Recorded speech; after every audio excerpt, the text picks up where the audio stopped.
ರಾಘವೇಂದ್ರ ಸ್ವಾಮಿಗಳವರ ಜೀವನವನ್ನೇ ತೆಗೆದುಕೊಳ್ಳಿ. ಎಂತಹ ದಾರಿದ್ರ್ಯ ಅವರದು. ಅವರ ಜೀವನದ ಚರಿತ್ರೆಯಲ್ಲಿ ತಿಳಿಸ್ತಾರೆ. ಇಡೀ ವರ್ಷಕ್ಕೆ ಒಂದು ಧೋತ್ರ ಇತ್ತಂತೆ ಅವರಿಗಷ್ಟೇ, ಒಂದು ಉಟ್ಕೊಳ್ಳಿಕ್ಕೆ ಒಂದು ಹಚ್ಕೊಳ್ಳಿಕ್ಕೆ.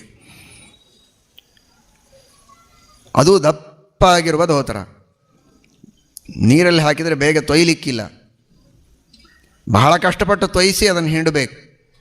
ಈ ಪರಿಸ್ಥಿತಿ. ಅಂಥ ಧೋತ್ರಗಳು ಭಾರೀ ಉತ್ತಮ ಕ್ವಾಲಿಟಿಯ ಧೋತ್ರಗಳು ಅಲ್ಲ. ಆ ತರಹದ ಧೋತ್ರ, ಅಂಥ ಪಂಚೆ, ಒಡಕು ಪಾತ್ರೆ. ಯಾರು ಹೇಳ್ತಾ ಇದ್ದಾರಲ್ಲ ಬೆಳಿಗ್ಗೆ, ಹಾಗೆ ಮನೆ ಬಾಗಿಲ ಹಾಕೋ ಪ್ರಸಂಗನೇ ಇರಲಿಲ್ಲ ಅವರಿಗೆ. ಏನು ಕಳ್ಳತನ ಆಗ್ತದೆ ಅಂತ ಬಾಗಿಲ ಹಾಕಬೇಕು. ಎಂಥ ಕಳ್ಳರಿಗೂ ಕೂಡ ಏನು ಸಿಕ್ಕಿದ್ದಾದರೂ ತೊಗೊಂಡು ಹೋಗೋಣ, ಸ್ವಲ್ಪ ಆದರೂ ಉಪಯೋಗಕ್ಕೆ ಬರ್ತದೆ ಅಂತ ಅನಿಸಿದರೆ ಅಷ್ಟನ್ನು ಬಿಡೋದಿಲ್ಲ ಕೆಲವು ಕಳ್ಳರು. ಆದರೆ ಅಂಥ ಪದಾರ್ಥಗಳು ಇವರ ಮನೆಯಲ್ಲಿ ಇರಲಿಲ್ಲ. ಅಂತಹ ಕಡುದಾರಿದ್ರೆ ಎರಡನ್ನು ಇದರೊಳಗೆ ನಾವು ನೋಡ್ಬೋದು. ಎಷ್ಟೇ ಕಷ್ಟ ಆಗಲಿ ಜ್ಞಾನಿಗಳು ತಮ್ಮ ನಿಷ್ಠೆಯನ್ನು ಬಿಡೋದಿಲ್ಲ ಅಂತನ್ನುವ ಒಂದು ತತ್ವ, ಅಂತಹ ನಿಷ್ಠಾವಂತರನ್ನು ದೇವರು ಕಾಪಾಡುತ್ತಾನೆ ಎನ್ನುವುದು ಇನ್ನೊಂದು ತತ್ವ. ಇವು ಎರಡೂ ಸತ್ಯವೇ ಅನ್ನುವ ಪ್ರಶ್ನೆಗೆ ಉತ್ತರ ಕೊಡಲಿಕ್ಕಾಗದೆ ಮೂಕರಾದಾಗ ಈ ಚರಿತ್ರೆಯನ್ನು ಕೇಳಿದರೆ ಮೂಕೋಪಿ ಯತ್ ಪ್ರಸಾದೇನೆ. ಇಂತಹ ನಿಷ್ಠೆ ಇದ್ದವರೂ ಇದ್ದಾರೆ, ನಿಷ್ಠೆ ಇದ್ದವರನ್ನು ದೇವರು ರಕ್ಷಣೆಯನ್ನೂ ಮಾಡುತ್ತಾನೆ. ಎರಡನ್ನೂ ತೋರಿಸುವುದಕ್ಕೆ ಚರಿತ್ರೆ ಸಾಕು. ಯಾರಿಗೆ ಇಂಥ ಕಷ್ಟ ಇದ್ದಾಗ ಮತ್ತೆ ಶಾಸ್ತ್ರ, ಮತ್ತೆ ಪಾಠ, ಮತ್ತೆ ಪ್ರವಚನ, ಮತ್ತೆ ಜಪ, ಉಪಾಸನ ಯಾರು ಮಾಡ್ತಾ ಕೂಡ್ತಾರೆ? ಹೊಟ್ಟೆಪಾಡಿಗಾಗಿ ಯಾವುದೋ ಕೆಲಸವನ್ನು ಮಾಡ್ತಾ, ಎಲ್ಲಿಯೋ ಕೂಲಿಯನ್ನು ಮಾಡಿ, ಏನೋ ಮಾಡಿ ಹೊಟ್ಟೆ ತುಂಬಿಕೊಂಡ್ರೆ ಸಾಕು ಅಂತ ಹೋಗ್ತಾರೆ ಹೊರತು ಈ ಅಧ್ಯಯನ, ಜಪ, ಪುಣ್ಯ, ಪಾಠ, ಪಾರಾಯಣ ಯಾರಿಗೂ ಬೇಕಾಗುವುದಿಲ್ಲ. ಹೊಟ್ಟೆ ತುಂಬಿದಾಗ ವಿಚಾರ ಮಾಡ್ತಾರೆ.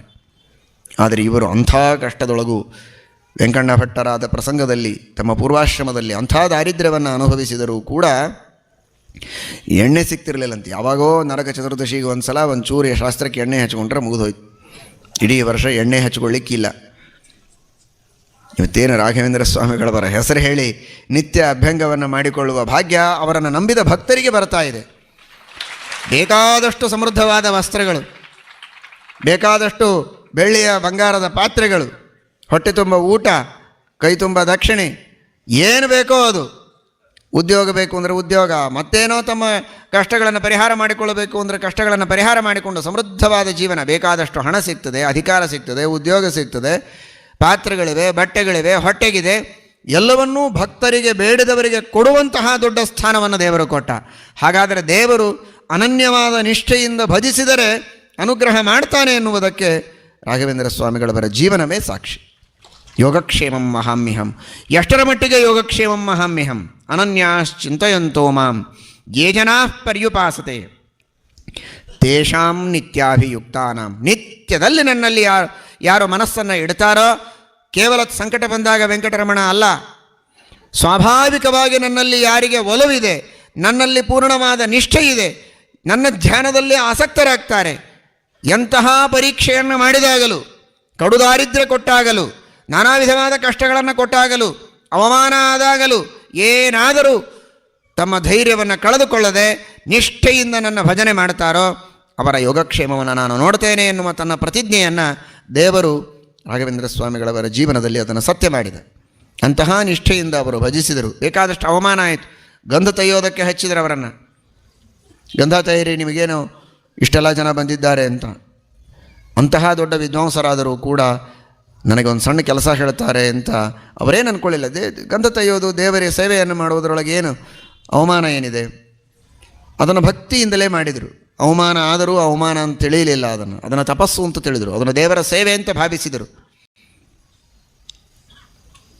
ಆ ರೀತಿ ಭಗವಂತನ ಸೇವೆಗಾಗಿ ಗಂಧವನ್ನು ತೆಗೆಯುವುದು ಇದೊಂದು ದೊಡ್ಡ ತಪಸ್ಸು ಅಂತ ಭಾವಿಸಿ ಅವತ್ತು ತೆಗೆದರು. ಈಗ ಕಂಡಲ್ಲಿ ಅವರ ಮೂಲ ವೃಂದಾವನ ಇದ್ದಲ್ಲಿ ಮಾತ್ರ ಅಲ್ಲ, ಅವರ ಮೃತ್ತಿಕಾ ವೃಂದಾವನಗಳಿದ್ದ ಸ್ಥಳಗಳಲ್ಲಿಯೂ ನಿತ್ಯದಲ್ಲಿ ಗಂಧದ ಲೇಪನ ಮಾಡಿಸಿಕೊಂಡು ಉತ್ತಮವಾದ ರೀತಿಯಲ್ಲಿ ಅಲಂಕಾರವನ್ನು ಮಾಡಿಸಿ ಅಖಂಡವಾಗಿ ಅವರ ಪೂಜೆಯನ್ನು ಮಾಡುವಂತೆ ದೇವರು ಅವರಿಗೆ ದೊಡ್ಡದಾದಂತಹ ಅನುಗ್ರಹವನ್ನು ಮಾಡಿದ. ಯೋಗಕ್ಷೇಮಂ ಮಹಾಮ್ಯಹಂ. ತೇಷಾಂ ಯೋಗಕ್ಷೇಮಂ ಮಹಾಮ್ಯಹಂ ಅಲ್ಲ, ತೇಷಾಂ ಸಕಾಶಾತ್ ಅನ್ಯೇಷಾಂ ಯೋಗಕ್ಷೇಮಂ ಮಹಾಮ್ಯಹಂ.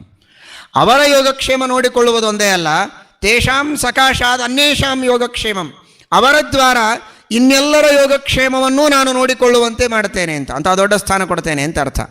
ಈ ಶ್ಲೋಕಕ್ಕೆ ಇನ್ನೊಂದು ಭಾವ, ಭಕ್ತರ ಯೋಗಕ್ಷೇಮ ನೋಡುವುದಲ್ಲ, ನಿಜವಾದ ಭಕ್ತರು ಯಾರೋ, ಅಭಿಯುಕ್ತರು ಯಾರೋ, ಮನಸ್ಸನ್ನು ಇಟ್ಟವರು ಯಾರೋ, ನಿಷ್ಠಾವಂತರು ಯಾರೋ, ಶಾಂತರೋ ದಾಂತರೋ ವಿರಕ್ತರೋ ಅಂಥವರ ಯೋಗಕ್ಷೇಮ ನೋಡುವುದು ಮಾತ್ರ ಅಲ್ಲ, ಅಂಥವರ ಮೂಲಕ ಉಳಿದೆಲ್ಲವರ ಯೋಗಕ್ಷೇಮವನ್ನು ನಾನು ನೋಡುವಂತೆ ಅವರ ಮೇಲೆ ಅನುಗ್ರಹವನ್ನು ಮಾಡುತ್ತೇನೆ ಅಂತ ದೇವರು ಮನಸ್ಸಿನಲ್ಲಿ ಅಭಿಪ್ರಾಯವನ್ನು ಇಟ್ಟುಕೊಂಡಿದ್ದಾನೆ.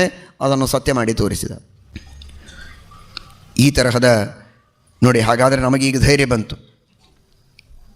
ಮೂಕೋಪಿ ಯತ್ ಪ್ರಸಾದೇನ ಮುಕುಂದ ಶಯನಾಯತೆ. ಸರ್ವಥಾ ದೇವರು ತನ್ನ ಮಾತನ್ನು ಸುಳ್ಳು ಮಾಡುವುದಿಲ್ಲ, ಸತ್ಯ ಮಾಡುತ್ತಾನೆ.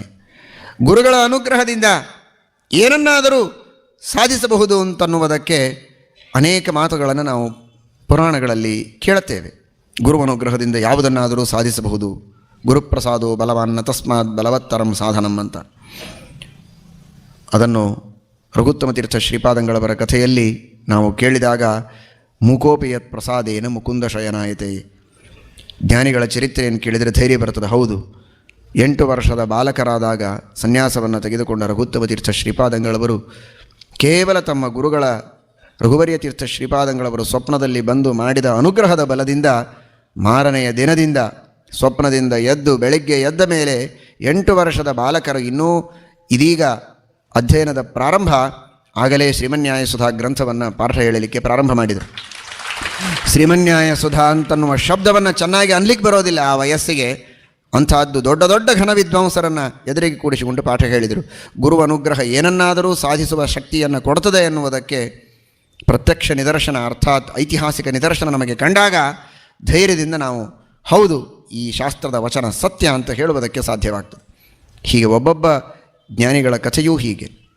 ಅದರಂತೆ ಇವತ್ತಿನ ಕಥಾನಾಯಕರಾದ ರಾಘವೇಂದ್ರ ಸ್ವಾಮಿಗಳವರ ಜೀವನದ ಚರಿತ್ರೆಯನ್ನು ನಾವು ಒಂದೊಂದನ್ನು ನೋಡುತ್ತಾ ಹೋದರೆ ಮೂಕೋಪಿ ಯತ್ ಪ್ರಸಾದೇನ ಮುಕುಂದ ಶಯನಾಯತೆ.